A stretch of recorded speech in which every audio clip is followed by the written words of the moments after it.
Following a swift offensive, Ukrainian troops have been making significant territorial gains in recent weeks. Ukrainian President Volodymyr Zelensky now says some 8,000 square kilometers, roughly 3,000 square miles, have been recaptured this month. You have a really terrible army from the standpoint of Russia, which is poorly trained, poorly led, not well equipped, compared to an army that's defending their country, which over the last 20 years has become much more better trained. One key Ukrainian gain is the city of Izium, a small town with critical infrastructure running through it, including rail and road networks, and the Seversky Donets River. What you have to look for are rivers, roads, bridges, and railroads, because that's how armies resupply themselves. Sloviansk is one. Kherson is a key city because it's on a bank of a very wide river. If the bridges are unusable, Russian forces can't escape.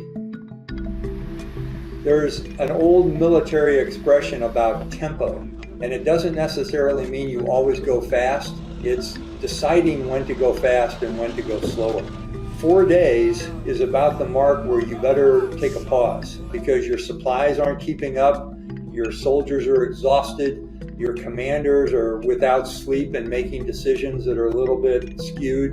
What you're seeing now is the targeting by Russia of specific infrastructure within Ukraine. Power facilities, electric facilities, nuclear plants, water and sewage. I think that's to prepare for putting Ukraine in a horrible situation from a civilian population standpoint as the winter approaches. Vladimir Putin announcing he's ordering a partial mobilization of Russian citizens to boost his military power. This was a bad operation from the beginning. It's only getting worse. Really, what Russia is hoping for is for winter to approach and that they can continue to blackmail and extort Europe with oil and gasoline prices, and that might come out in a lessening of support from European nations and the U.S.